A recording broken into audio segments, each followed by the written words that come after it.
Cambridge IELTS 8 by University of Cambridge ESOL Examinations, published by Cambridge University Press. This recording is copyright. CD 1. Test 1. You will hear a number of different recordings, and you will have to answer questions on what you hear. There will be time for you to read the instructions and questions, and you will have a chance to check your work. All the recordings will be played once only. The test is in 4 sections. At the end of the test, you will be given 10 minutes to transfer your answers to an answer sheet. Now turn to Section 1. Section 1. You will hear a conversation between 2 friends called George and Nina about a summer music festival. First, you have some time to look at questions 1 and 2.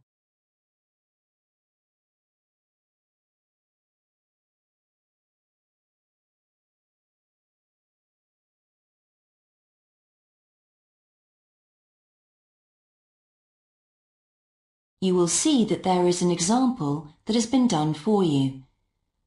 On this occasion only, the conversation relating to this will be played first. Hi, George. Glad you're back. Loads of people have phoned you. Really? I felt just like your secretary. Sorry. I went into the library this afternoon to have a look at a newspaper and I came across something really interesting. What? A book? No, a brochure from a summer festival, mainly Spanish music. Look, I've got it here. George says that he found a brochure from a festival, so B has been circled as the answer. Now we shall begin. You should answer the questions as you listen, because you will not hear the recording a second time. Listen carefully and answer questions 1 and 2. Hi, George. Glad you're back. Loads of people have phoned you. Really? I felt just like your secretary. Sorry. I went into the library this afternoon to have a look at a newspaper and I came across something really interesting. What? A book? No, a brochure from a summer festival, mainly Spanish music. Look, I've got it here. Spanish music? I really love the guitar. Let's have a look. So what's this group, Guittarini? They're really good. They had a video with all the highlights of the festival at a stand in the lobby to the library, so I heard them. They play fantastic instruments, drums and flutes and old kinds of guitars. I've never heard anything like it before. Sounds great. Okay, shall we go then? Spoil ourselves? Yes, let's. The only problem is there aren't any cheap seats. It's all one price. Well, in that case, we could sit right at the front. We'd have a really good view. Yeah, though I think that if you sit at the back, you can actually hear the whole thing better. Yes. Anyway, we can decide when we get there. Before you hear the rest of the conversation, you have some time to look at questions 3 to 10.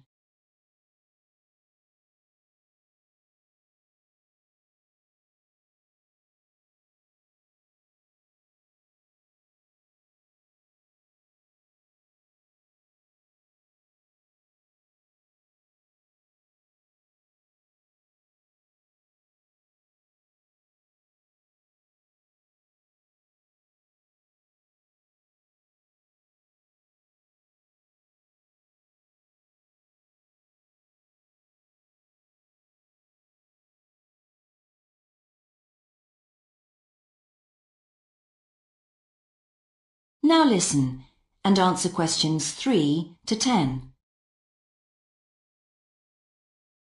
So will you fill in the form or shall I? I'll do it. Name, George O'Neill. Address, 48 North Avenue, Westsea. Do you remember our new postcode? Still can't remember it. Just a minute. I've got it written down here. WS6 2YH. Do you need the phone too? Please. I'm really bad at numbers. 01674 553 242. So let's book 2 tickets for Guitarini. Okay. If you're sure $7.50 each is all right, how do you feel about the singer? I haven't quite decided, but I've noticed something on the booking form that might just persuade me. What's that then? Free refreshments. Really? Yes, look here. Sunday, 17th of June. Singer. Ticket £6, includes drinks in the garden. Sounds like a bargain to me. Yes. Let's book 2 tickets for that. So, what else? I'm feeling quite keen now. How about the pianist on the 22nd of June? Anna Ventura? I've just remembered that's my evening class night. That's okay. I'll just have to go on my own. But we can go to the Spanish dance and guitar concert together, can't we? Yes, I'm sure Tom and Kieran would enjoy that too. Good heavens, £10.50 a ticket. I can see we're going to have to go without food for the rest of the week. We'll need to book 4. Wish we were students. Look, children, students, and senior citizens get a 50% discount on everything. If only. That is the end of section 1. You now have half a minute to check your answers.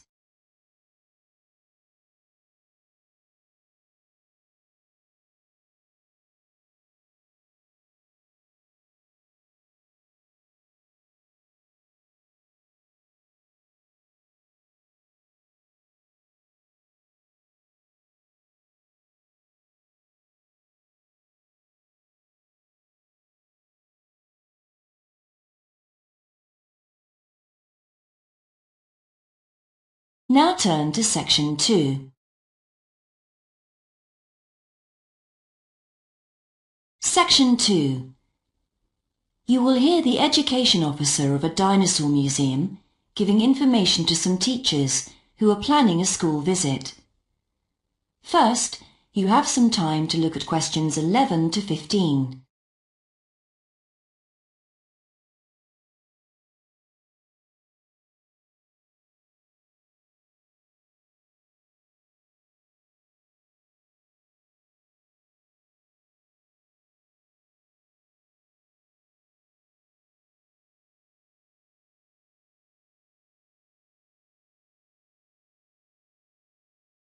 Now listen carefully and answer questions 11 to 15.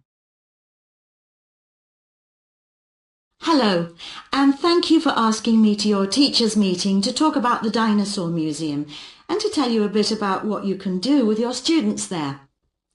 Well, let me give you some of the basic information first. In regard to opening hours, we're open every day of the week from 9 a.m. to 8 p.m. except on Mondays when we close at 1:30 p.m.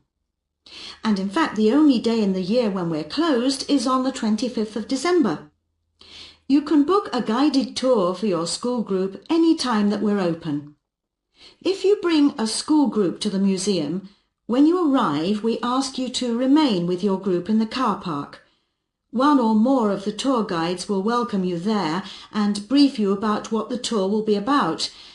We do this there because our entrance is quite small and we really haven't got much room for briefing groups in the exhibition area.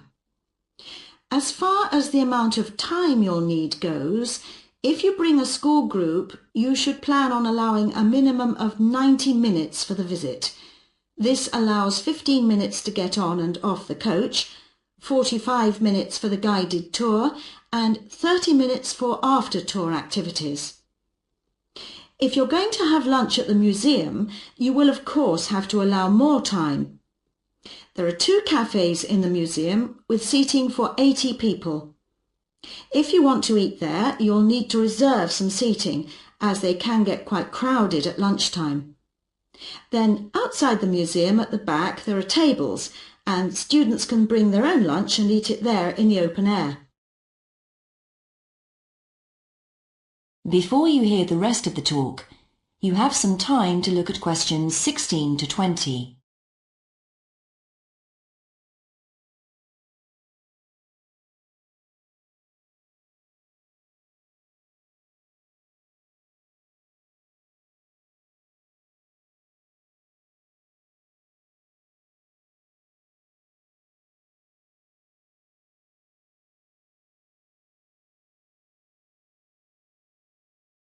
Now listen and answer questions 16 to 20. When the students come into the museum foyer, we ask them to check in their backpacks with their books, lunchboxes, etc. at the cloakroom before they enter the museum proper. I'm afraid in the past we have had a few things gone missing after school visits, so this is a strict rule. Also, some of the exhibits are fragile and we don't want them to be accidentally knocked. But we do provide school students with handouts with questions and quizzes on them. There's so much that students can learn in the museum, and it's fun for them to have something to do. Of course, they'll need to bring something to write with for these. We do allow students to take photographs. For students who are doing projects, it's useful to make some kind of visual record of what they see that they can add to their reports. And finally, they should not bring anything to eat into the museum or drinks of any kind. There are also a few things that students can do after the tour. In the theaterette on the ground floor, there are continuous screenings of short documentaries about dinosaurs which they can see at any time. We used to have an activity room with more interactive things like making models of dinosaurs and drawing and painting pictures, even hunting for dinosaur eggs. But unfortunately the room was damaged in a bad storm recently when water came in the roof, so that's closed at the moment. But we do have an IT centre where students have access to CD-ROMs with a range of dinosaur games. These games are a lot of fun, but they also teach the students about the lives of dinosaurs, how they found food, protected their habitat, survived threats, that kind of thing. And I think that's all I have to tell you. Please feel free to ask any questions if you would like to know anything else. That is the end of section 2. You now have half a minute to check your answers.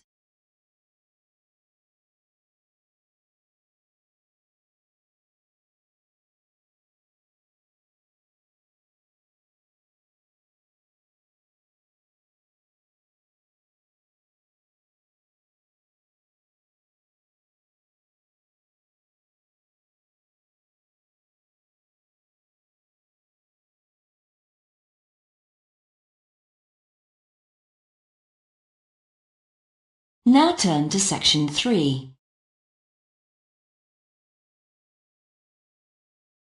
Section 3.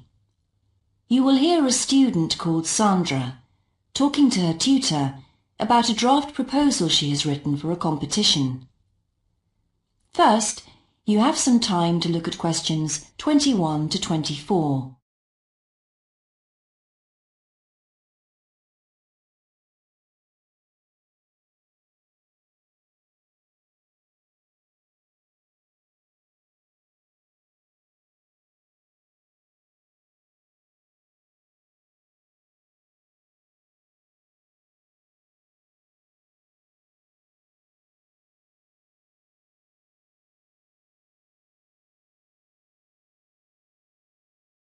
Now listen carefully and answer questions 21 to 24. Right, Sandra. You wanted to see me to get some feedback on your group's proposal, the one you're submitting for the Geography Society field trip competition. Uh-huh. I've had a look through your proposal, and I think it's a really good choice. Oh. In fact, I only have a few things to say about it, but even in an outline document like this, you really have to be careful to avoid typos and problems with layout in the proposal, and even in the contents page. So read it through carefully before submitting it, okay? Will do. And I've made a few notes on the proposal about things which could have been better sequenced. Okay. As for the writing itself, I've annotated the proposal as and where I thought it could be improved. Generally speaking, I feel you've often used complex structures and long sentences for the sake of it, and as a consequence, although your paragraphing and inclusion of subheadings help, it's quite hard to follow your train of thought at times. Oh, So cut them down a bit, can you? really? Yes, and don't forget simple formatting like numbering. Didn't I use page numbers? I didn't mean that. Look, you've remembered to include headers and footers, which is good, but listing ideas clearly is important. Number them or use bullet points, which is even clearer. Then you'll focus the reader on your main points. I thought your suggestion to go to the Navajo Tribal Park was a very good idea. Oh, I've always wanted to go there. My father was a great fan of cowboy films and the Wild West, so I was subjected to seeing all the epics, many of which were shot there. As a consequence, it feels very familiar to me, and it's awesome, both geographically and visually. So it's somewhere I've always wanted to visit. The subsequent research I did and the online photographs made me even keener. Before you hear the rest of the conversation, you have some time to look at questions 25 to 30.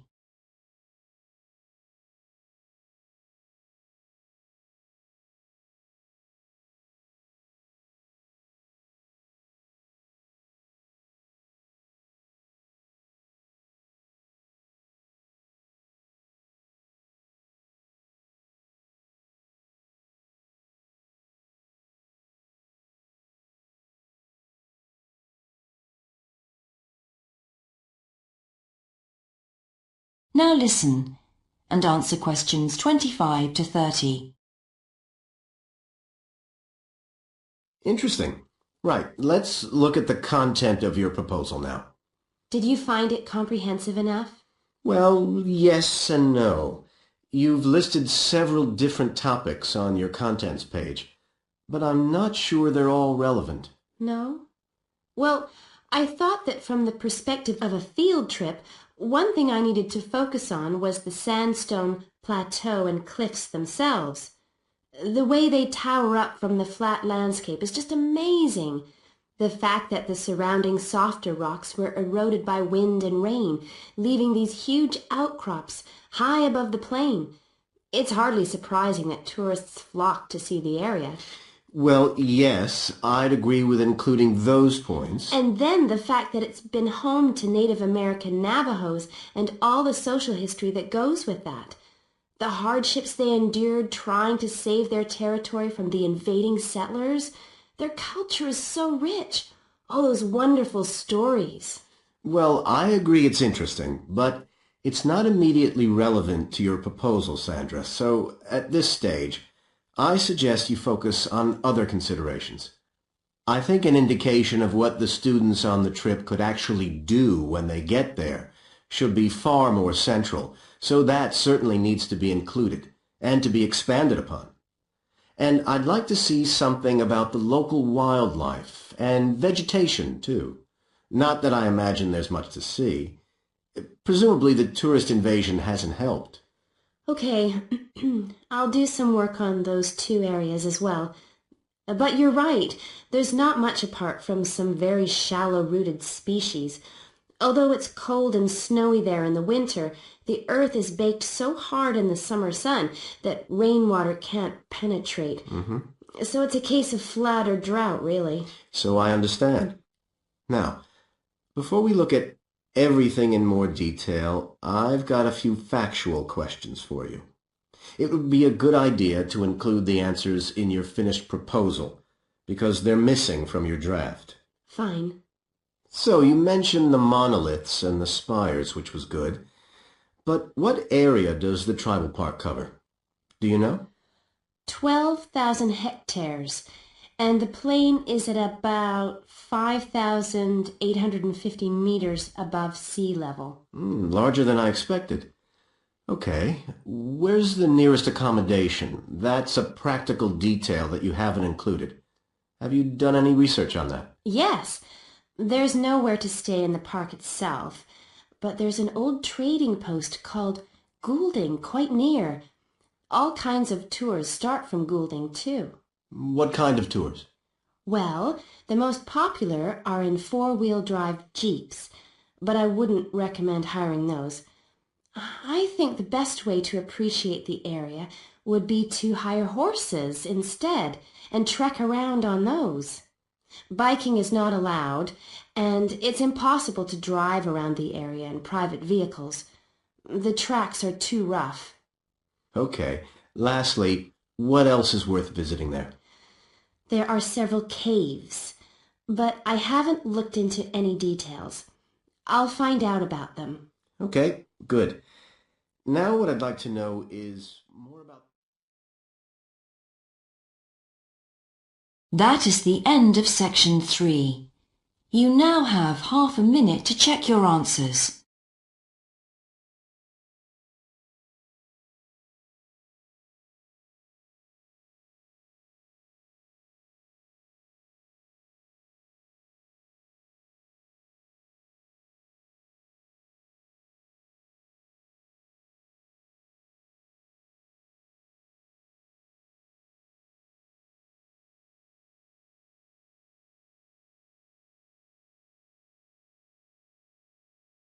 Now turn to section 4.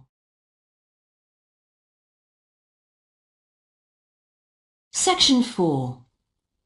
You will hear a lecturer's introduction to a geography module. First, you have some time to look at questions 31 to 40.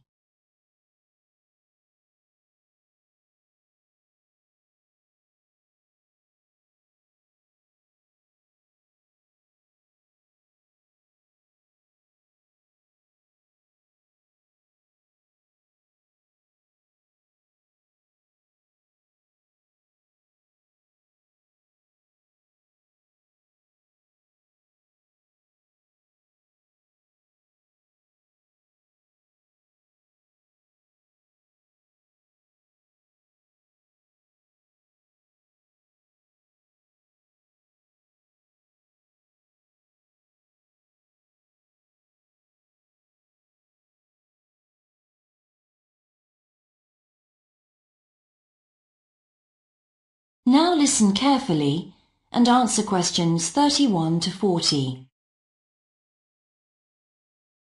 So, welcome to your introductory geography lecture. We'll begin with some basics. Firstly, what do we learn by studying geography? Well, we learn a great deal about all the processes that have affected and that continue to affect the Earth's surface. But we learn far more than that, because studying geography also informs us about the different kinds of relationships that develop between a particular environment and the people that live there. Okay, we like to think of geography as having two main branches. There's the study of the nature of our planet, its physical features, what it actually looks like, and then there's the study of the ways in which we choose to live and of the impact of those on our planet. Our current use of carbon fuels is a good example of that. But there are more specific study areas to consider too, and we'll be looking at each of these in turn throughout the semester. These include biophysical geography, by which I mean the study of the natural environment and all its living things. Then there's topography. That looks at the shapes of the land and oceans. There's the study of political geography and social geography too, of course, which is the study of communities of people. We have economic geography, in which we examine all kinds of resources and their use, agriculture, for example. Next comes historical geography, the understanding of how people and their environments and the ways they interact have changed over a period of time. And urban geography, an aspect I'm particularly interested in, which takes as its focus the location of cities, the services that those cities provide, and migration of people to and from such cities. And lastly, we have cartography. That's the art and science of map making. You'll be doing a lot of that. So, to summarise before we continue, we now have our key answer. Studying this subject is important because without geographical knowledge, we would know very little about our surroundings and we wouldn't be able to identify all the problems that relate to them. So, by definition, we wouldn't be in an informed position to work out how to solve any of them.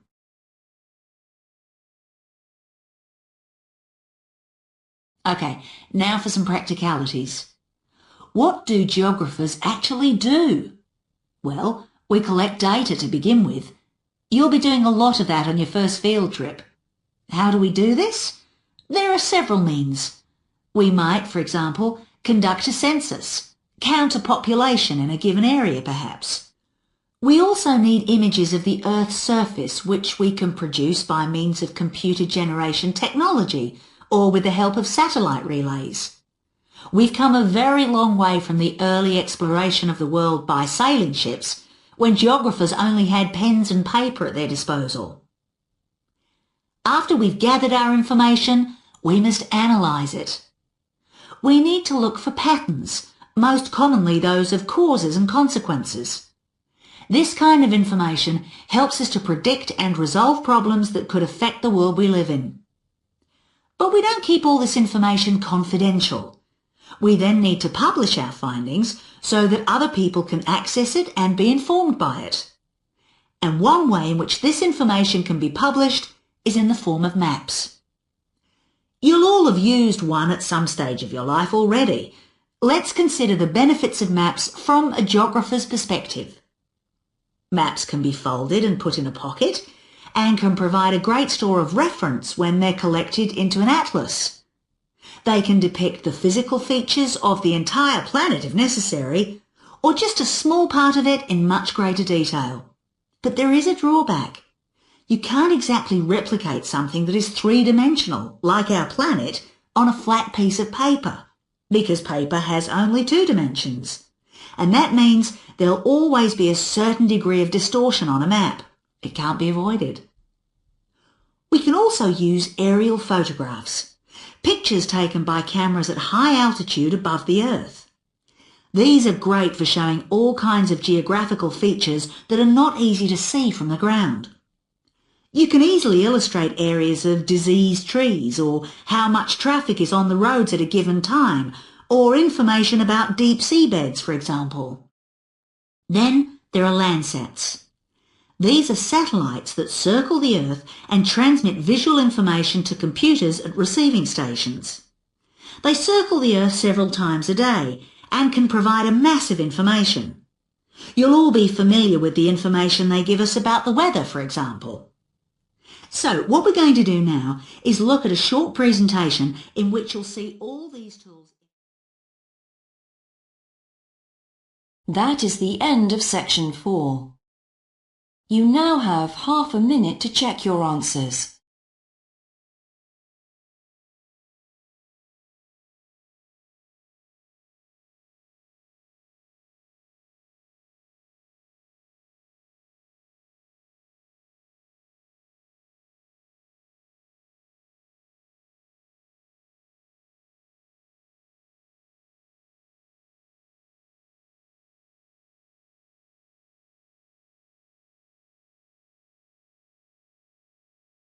That is the